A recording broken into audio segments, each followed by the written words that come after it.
Good afternoon and the warmest of welcomes indeed to today's iOB business webinar. It's a pleasure to have you on here. Excuse me. My name is Ben and I'm the resident business coach here at iOB Business. Okay, and today's conversation, real world examples of digital marketing. All right, so if this is your first time joining us on one of these iOB business webinars, a little bit about how they operate, just so that you can get the hang of it before we get kicked off for today's session. Okay, so throughout today's webinar, we're going to be going through 3 topics as we always do. Now, in between each of these topics, you're more than welcome to ask away with any questions. In fact, you can ask questions anytime you like, but it's a good opportunity in between each of the topics because I won't be speaking. You'll have a good chance then to ask away with any questions. You could do that in the gray Q&A box at the bottom of the screen there.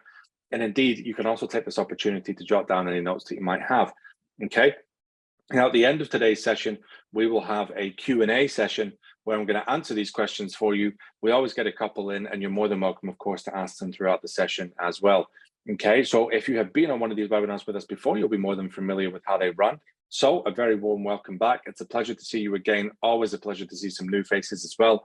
Thank you for taking the time to join us today. Now, finally, if you do have any problems throughout today's session, anything that you're not sure about, drop it in the chat box. We'll do our best to help you out with any technical troubles. Not that we really ever have any, but just on the off chance, I always say it right before we get kicked off. Now, if you could just do me a big favor right before we get kicked off, we're just approaching the 2 o'clock mark now. So if I could just have a confirmation in the chat box, a thumbs up, a 1, a yes, whatever you like, let me know that you can hear me okay. And let me know that you can see the presentation up on screen there for you, and we will get kicked off without further delay. Wonderful. Okay, cool. Looks like we're ready to rock then. So real world examples of digital marketing. Okay, beginning with myself, I'm your presenter today. My name is Ben, and I specialize in working with small businesses to help them achieve stability and growth. I am a business coach. This is what I get to do every day. I love it. I'm very passionate about it, and it's always a pleasure to be on here presenting webinars just like this one with you. Okay, so beginning with our 3 topics that we're talking about today. Number 1, touch points. Number 2, brand recognition. And number 3, somewhere you visit daily.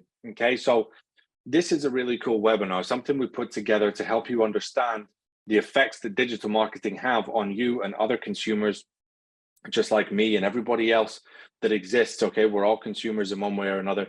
So it's a really cool way of explaining how these digital online variants of adverts and things like that we see, how they correlate to us down here in the real world as well.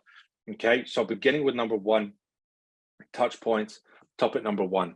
Okay, now typically a consumer needs 7 touch points before converting. All right, now what we're going to do throughout the first topic here today is we're going to talk through what a touch point is, what it means, how it's affecting us on a daily basis, how we use touch points in a marketing context and from a consumer standpoint. Okay, so the first piece of advice here, a consumer needs 7 touch points before converting.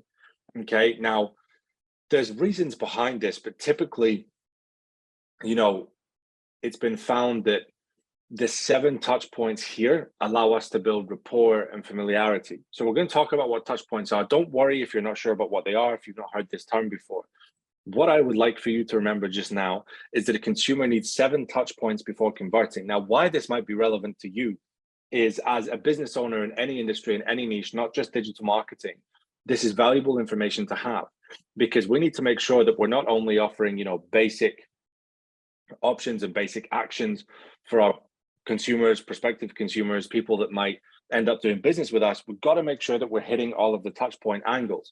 Okay, which brings us really nicely on to the next point. So what is a touch point? Okay, now a touch point can be any type of interaction with the brand selling. Okay, so the brand selling could be Coca-Cola. The brand selling could be digital marketing agency selling their services. Brand selling could be a local cafe, for example, selling, hot rolls and coffee. Now, a touch point is any type of interaction that the brand might be doing. All right. Now we're going to cover some examples of what these can be. But from a touch point perspective, I want you to begin to understand the more we hit with these, the better chance we have of converting a prospect into a customer or a client. Okay. Now, let's say, for example, that you see an advert for a drink on TV. Then you see that same drink in your friend's house, in the fridge, maybe. You then see it in the shop, okay? The next time you're in a shop, you see a bottle of Coke on the shelf, you see a bottle of Fanta on the shelf, whatever, okay? Now, I'm going to reveal all of these points, which I don't often do, but it's so that we can talk about it cumulatively, okay? Now, let's just ask the question, have you ever visited a website more than once before you purchase? This is why wish lists exist, okay? So to cover touch points with you as a whole, what is a touch point? It can be any type of interaction with the brand that is selling the product or service. It can be seeing it on a billboard. It can be looking at it on a TV advert. It can be seeing it for sale in a water park, you know, like cold cans of juice, right? It is very positionally based as well. It's very, very clever stuff. But a touch point can also be on a advert on your search engine. It can be something that you've seen on social media, either organic or paid. It can be something that you've gotten in an email. Okay. The point of these touch points is to build familiarity and comfortability with the brand. If you've ever been on holiday and you keep seeing an advert for a certain type of juice, right? So you'll see it on a billboard, you'll see it on the TV advert, you'll see it advertised in the supermarket, on the electronic billboard at the bus stop, you'll see it in the airport, you'll keep seeing it in all these different places. Now, while you may not consciously recognize that that is happening, you've seen it. For like a fizzy orange juice, for example, I've seen it in the airport when I got off the plane. I saw it again on a billboard on the motorway. I've seen it when I went into the supermarket. I saw it on the TV. I saw it for sale in a cafe. Oh, must be a popular drink. Okay. So you decide to try it. Now, had they done none of this advertising, had you not seen it in the airport, on the motorway, on the TV advert, in the cafe, would you be inclined to just walk into the supermarket and pick up this brand? Probably not, unless it looks far superior or it's in a glass display cabinet next to all the other drinks. Very, very low chance that you would pick this over any others for any given reason, unless it was a random choice. Okay. Now, the point behind this is building up familiarity with the brand. You then believe that this is a safer choice, a safer option, because you have been seeing it everywhere. Okay. So this is why touch points are such valuable things. Now, let's really reconsider the fact of how comfortable you need to be with something before you buy it, okay? Now, most of us will save something or review it or think about it before we actually decide to buy it. Now, of course, if you're buying a juice in a cafe, you don't really need that much decision thinking. Okay? You don't need that much time to make that decision, because it's usually, you know, a pound or less or whatever if you're in the UK. So with this theory in mind, it can be an impulse purchase. It doesn't take really any consideration. Anything that starts to garner a significant amount of money, like maybe £15, £30, £50, we then need to start thinking about it before we actually just hit buy. Okay. So if you've ever visited a website more than once before you purchased, you are performing this behavior, as almost every consumer I've ever met does. Okay. So this is why wish lists exist. You can put them in there, you can become familiar with them. And every time you keep seeing that item in the wish list, that's a touch point. Okay. On Amazon, for example, you create a wish list, you look at the item again and again and again and again. You're building up your touch points, you're looking at the reviews, you're looking at the description, you're looking at the price, you're waiting for a discount. Whatever it is that you're doing this to build comfortability before you finally buy the product. Okay. Ask yourself the question, why would you put a £5 product in your wish list instead of just buying it there and then? Okay. It's not a lot of money for most people. So why do you do that? Because you're not fully comfortable yet with whether you actually do or don't want the product. Okay. This is normal consumer behavior, and it's based on touch points. So I'm going to leave that slide up there for you before we dive on to topic number 2. Please ask away with any questions, and do feel free to take a moment to jot down any notes that you might have, and I'll be right back with you in just a moment for topic number 2. Wonderful. So moving on to topic number 2 now, brand recognition. Okay. So the more you see a brand, the more you trust it. And this is how digital marketing is having an effect on us in the real world. Okay. And it's really interesting to look at marketing as a whole, because it's a very diverse, interesting, challenging topic, because it makes your mind think about things in a different way. We question the reasons as to why we as consumers buy. Okay. Now, largely that's what marketing is about. It's getting somebody to do something for a certain reason. Okay. And the more you see a brand, the more you trust it. And marketing is an incredibly interesting subject when we start to focus on these kinds of things. Okay. It's fun, interesting, it's creative. So if we're looking at brand recognition as a whole, this is a very recognizable topic. It's something that if I said it to you and you didn't really know anything about marketing, you'd probably understand what I meant. Touchpoints a little bit more niche. It's something that typically you'd have to be involved in the marketing world to understand. But brand recognition, I want you to think about this again in a real world context.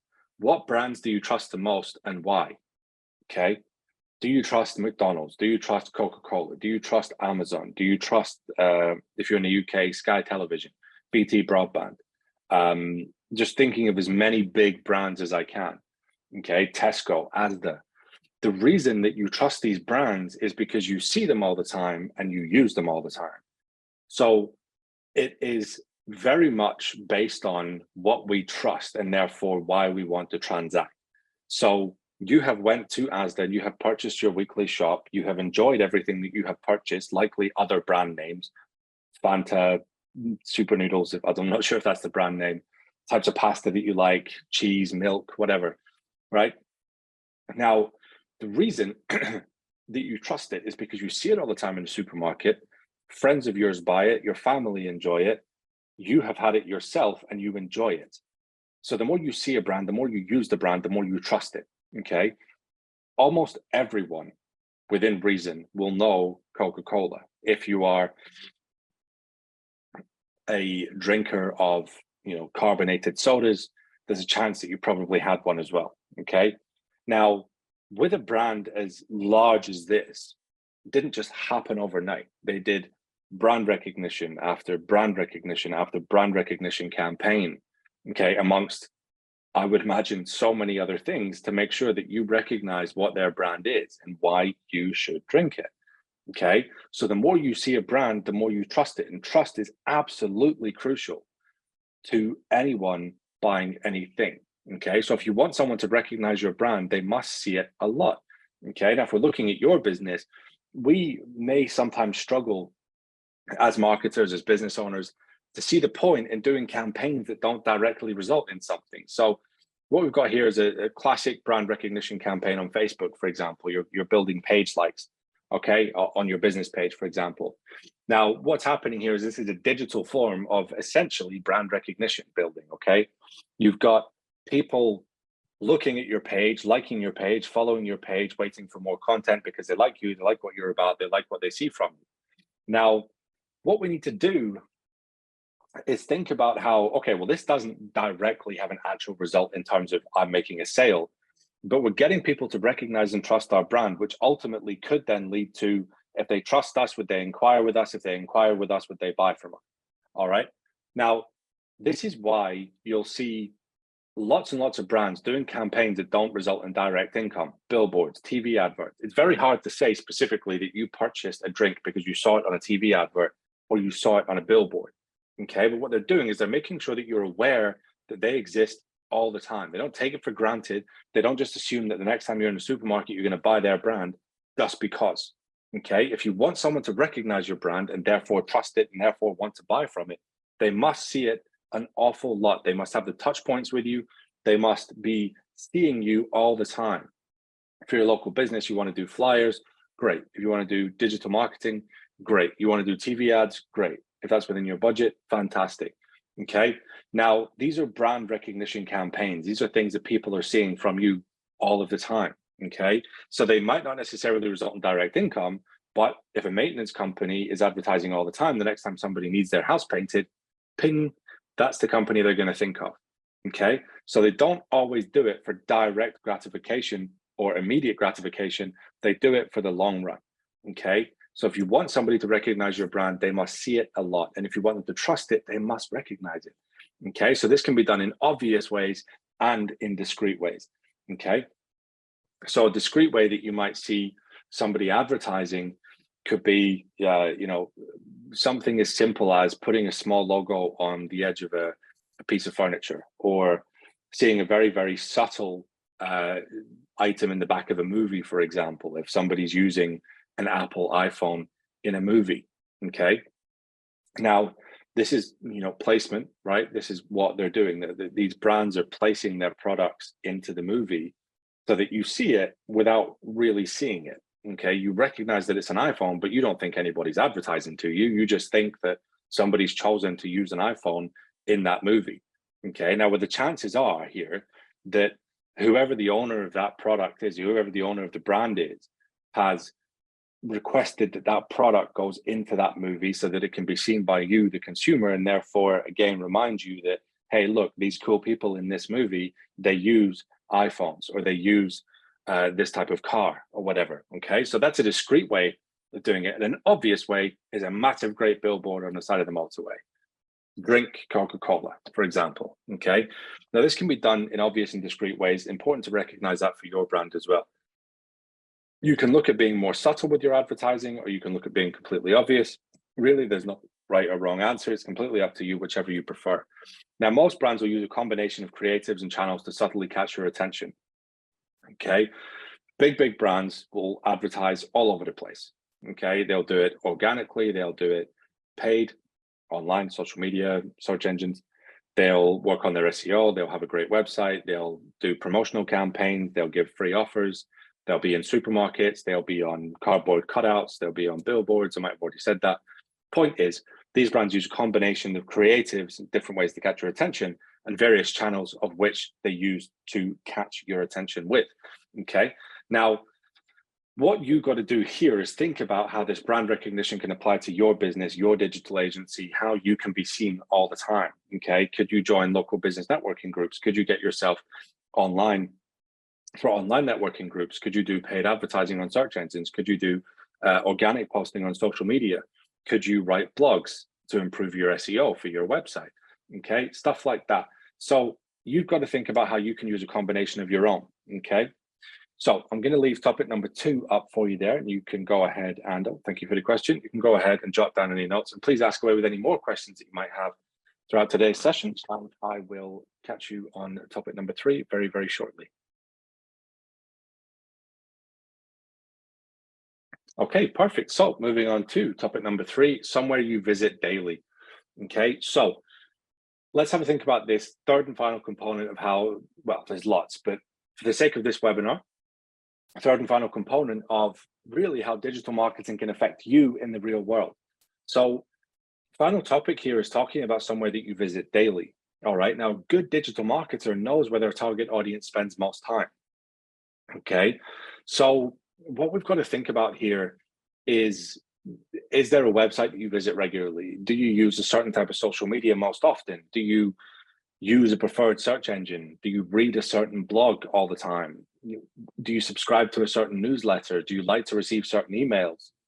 Do you use WhatsApp? You know, things like that, right? So what we've got to think about here is that a great, or good in this context, digital marketer knows where their target audience spends the most time. This means in person and in online.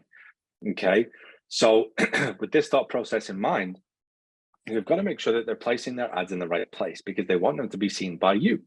If you are the target audience, in other words, the prospect for this business, they want to make sure that they are showing up where you're going to look. Okay, they're not trying to grab your attention from somewhere else. They're just going to simply place themselves where you already are, which is a very, very intelligent marketing strategy. And it really makes their life an awful lot easier.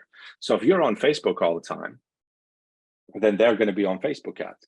If you're on Instagram all the time, they're going to be on Instagram ads. Okay, so a good digital marketer knows where their target audience spends the most time. All right, now what apps and sites do you use daily? And this is a great way to think about this. Okay, personally for you, but also who would be the prospect for you? Who would be the ideal target audience for you? Ideal client demographic? What age are they? What do they like to do? What are their interests? Where do they spend their time? What are their purchasing habits? Okay, what do they like? What do they hate? All right, what apps and sites do you use daily? Is there stereotypically age ranges that you would find use different types of technology and they like to look at things in different ways in different places? Okay, so think about what apps and sites that you use daily. Okay, do you watch the TV daily? Do you use social media daily? Do you use search engines daily? Okay, I know for me, because I work from a computer, that search engines are a big part of my life. I use search engines all the time. Okay, I'm constantly online because my business is run online. Is that something that you do? Or have you got a job that's based mainly offline? Or do you go on social media on your break all the time, on your commute to work? Do you watch TV at nighttime? Okay, these marketers are analyzing your behavioral patterns, not you specifically, but stereotypically, if they put you into a category of where they believe that you're going to spend the most of your time, the most of your free time, or indeed, time spent doing other stuff if you spend it heavily on one of these channels. Okay, now there's a good chance that something you're interested in will end up somewhere that you visit often. Okay, now this isn't coincidental. If you see an advert on Facebook for a TV, there's a very, very strong chance that that's because typically you're interested in technology, you like to buy new things, and it doesn't even have to be TVs. It could be a speaker, it could be a computer, it could be an iPhone, whatever it is that you're looking at. Now, you could then get an advert for a TV on your social media because the algorithm's thinking, right, well, this person typically likes to buy technology, so we're going to show them a TV, which is obviously a form of technology. They're on Facebook all the time, so they love using Facebook. What do they use Facebook on? Their phone. Oh, would they be interested in another phone? Okay, it's more intelligent than you think. So they think about these things. They take a lot of these factors into account. They look at how much time you spend online. Okay, again, there's certain privacy boundaries that they won't come over, but it's easy enough for Facebook to see how much time you spend on their app. Okay, so there's a good chance that something you're interested in will end up somewhere that you visit often. All right, so I'm going to go ahead and leave topic number 3 up there for you now, and you can go ahead. Please do fire away with any questions. Please do jot down any notes that you'd like to take. So what we're going to do now, that brings us to the end of the webinar. We're going to dive on to the recap of today's session, and then we're going to dive into a Q&A session as well. And I'll be right back with you momentarily. All right, perfect. So moving on to the recap of today's session. First thing you got to think about, 7 touch points. This is how many times typically a consumer will need to have an interaction with your brand before they trust it enough to buy from it. Number 2, the more you see a brand, the more you trust it. Brand recognition is so crucially important to us as consumers these days because it helps us trust the brand enough to buy from it. And finally, a great digital marketer knows where to find you. Okay, where are you going to start spending your time? TV, social media, search engines, things like that. Okay, so this is the recap. Now we'll move on to the Q&A session. All right, so as always, a massive thank you for attending. If you'd like to talk to a member of our team, you're more than welcome to do so. If you head over to iob-business.com/talk-to-us. On there, you can go ahead and book a call at a time that suits you. Okay, so I'm going to leave this calendar up on screen. That's an example of what you would see if you did decide to go ahead and book a call with us. And I'm going to leave that whilst I grab the questions that I have from you lovely people. The first question I have today, how do I create these touch points? Awesome. So you can use social media, you can use your website with great search engine optimization if you have that. Advertising, both organic and paid. Okay, these are just a few examples, blog posts, emails, of how you can create touch points. Remember, it's an interaction with your brand. Okay, in any way you can do so digitally. So make sure that you're thinking about the different ways that you can do it. But those that I just listed off there, they're great examples of how you can create these online touch points for your brand with your potential consumers. A wonderful question, thank you.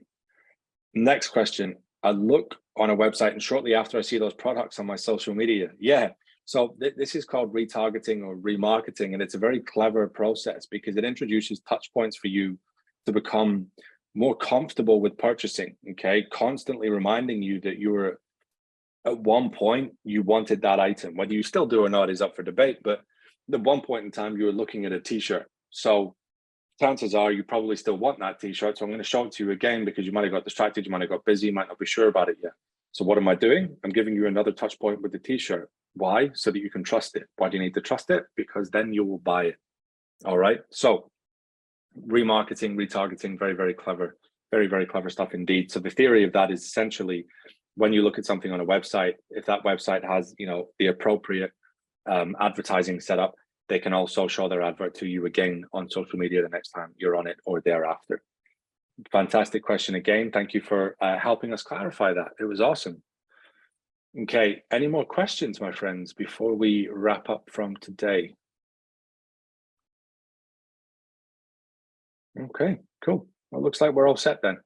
As always, a real pleasure speaking to you on today's iOB business webinar, and I very much look forward to seeing you again 2 weeks from now on the next one. Take care and bye for now.